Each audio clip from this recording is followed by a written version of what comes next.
so Realme चाहिँ भर्खरै यो भिडियो खिच्ने बेलामा नै नयाँ फोन लन्च गरेको छ Realme 9 Pro हैन र यसको स्टार्टिङ प्राइस छ 38,999,8128 GB भेरिएन्ट तर अहिले प्रोमोमा चाहिँ प्री अर्डर अफरमा चाहिँ 36,999 मा चाहिँ अफर छ हैन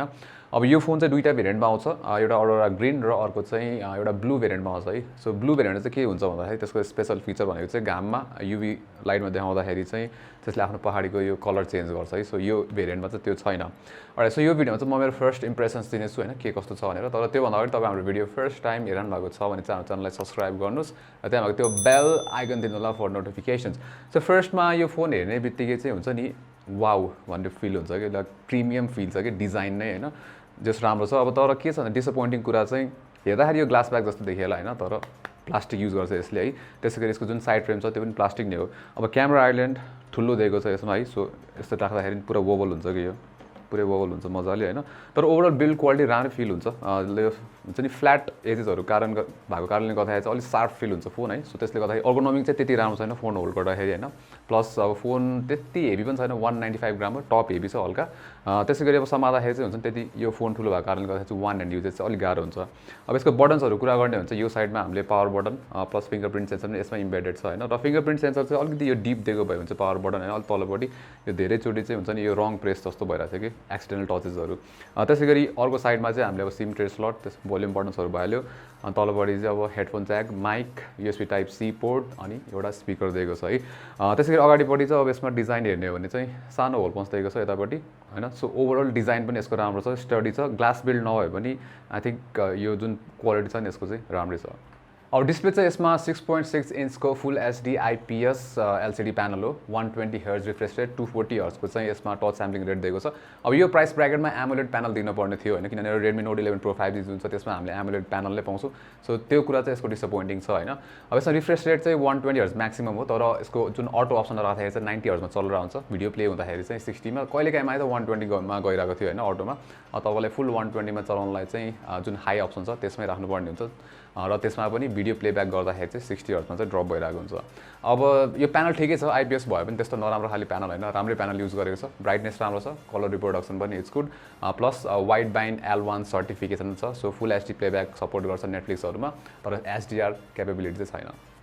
अब हार्डवेयरको कुरा गर्ने हो भने चाहिँ यसमा हामीले Qualcomm को Snapdragon 695 5G चिपसेट पाउँछौं जुन चाहिँ अब Redmi Note 11 Pro 5G मा देखिसक्यौं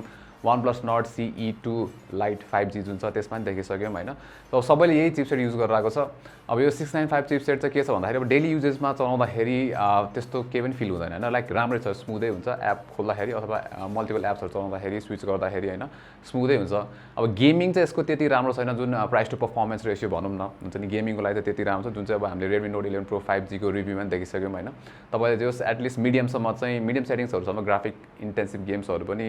क्वाइट स्मुथली नै खेल्न सक्नुहुन्छ तर अब गेन्सन इम्प्याक्ट जस्तो अलि हेभी गेम्स छ भने चाहिँ त्यति स्मुथ चाहिँ हुँदैन क्यामेरा सेटअप चाहिँ यसमा ट्रिपल क्यामेरा सेटअप हो जुन चाहिँ स्ट्यान्डर्ड 64 मेगापिक्सलको चाहिँ हामीले मेन सेन्सर पाउँछौं 8 मेगापिक्सलको अल्ट्रा वाइड एंगल सेन्सर त्यसैगरी 2 मेगापिक्सलको चाहिँ म्याक्रो लेन्स दिएको छ यसमा अब मैले अहिलेसम्म चाहिँ खासै धेरै फोटोजहरु खिचेको छैन तर मेन क्यामेरा जुन छ त्यो चाहिँ इम्प्रेसिभ नै छ हैन त्यो एकदम ब्राइट फोटोजहरु निकाल्छ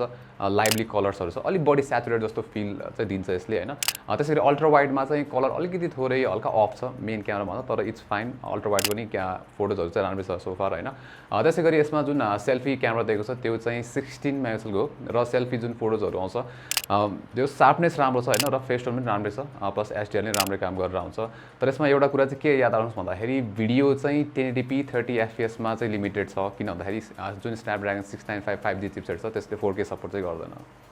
अब ब्याट्री क्यापेसिटी चाहिँ यसमा 5000 mAh कै दिएको छ त्यसैगरी 33 वाटको चाहिँ यसमा फास्ट चार्जिङ आउँछ अब ब्याट्री र जुन हाम्रो अब जुन इफिसिएन्ट वाला चिपसेट छ 695 5G त्यो हेर्ने हो भने चाहिँ एक दिन भन्दा बेसी चाहिँ मजाले दिन सक्छ 8 देखि 9 घण्टा जस्तो स्क्रिन अन टाइम हुन्छ हैन त्यसैगरी जुन यसको चार्जिङ छ त्यसले चाहिँ फुल चार्ज हुन चाहिँ 1 घण्टा 15 मिनेट जस्तो लाग्छ है अब ओएस तिर जाम सो ओएस मा चाहिँ यसमा चाहिँ thankfully Android 12 out of the box आउँछ one of the few phones जुन चाहिँ यो चिपसेट युज गरेको जुन नयाँ रिलिजहरु छ त्यो मध्ये चाहिँ यसमा मात्र मैले Android 12 देखेको छु अहिलेसम्म हैन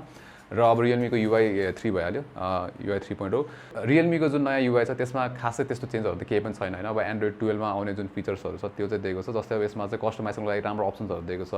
वालपेपर अनुसार एक्सेन्ट कलरहरू चेन्ज गर्न मिल्छ होइन क्यामेरा युआई पनि हल्का डिफ्रेन्ट छ तर मोस्टली जो ओभरअल युआई चाहिँ एकदम स्मुथ फिल छ जुन चाहिँ आजकल चाहिँ रियलमीको वान अफ द हुन्छ नि बेस्ट कुरा पनि भनौँ न सो त्यो ओभरअल युआई पनि राम्रो छ त्यस गरी अब यसमा स्पिकरको कुरा गर्ने हो भने चाहिँ सिङ्गल डाउन फायरिङ स्पिकर जुन दिएको छ नि स्पिकर चाहिँ लाउड छ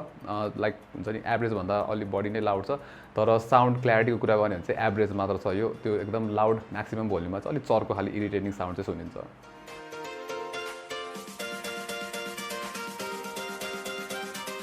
सो Realme 9 Pro को डिजाइन चाहिँ इम्प्रेसिभ छ है जो राम्रो फोन छ प्रिमियम फिल छ ग्लास ब्याग युज नगरेको भयो भने मैले ग्लास ब्याग भएको भए झन् मजा आउँथ्यो होइन अब डिस्प्लेमा चाहिँ ओलेड दिनुपर्ने थियो किनभने यो प्राइस रेन्जमा हामीले इजिली यसको जुन कम्पिटिटर्सहरू छ त्यसले ओलेड डिस्प्ले दिइरहेको छ 120 हर्ज रिफ्रेस रेट नै आउँछ सो त्यो चाहिँ वान अफ द कम्प्रोमाइज छ यसमा अब चिपसेट सेम सबैले यो प्राइस रेन्जमा 6955G नै युज गरिरहेको छ होइन अब सोफार आई थिङ्क कम्पिटिसनको जति यसले भ्याल्यु चाहिँ अफर गरिरहेको छैन तर फिल्स डिसेन्ट सो यो भिडियोमा चाहिँ यति नै राम्रो लाग्यो लाइक गर्नुहोस् सेयर पनि गर्नुहोला र यस्तै कन्टेन्ट्सहरूको लागि चाहिँ हाम्रो च्यानललाई सब्सक्राइब गर्नुहोस् र त्यहाँ भएको त्यो बेल आइकन दिनुहोला for notifications until next time नमस्ते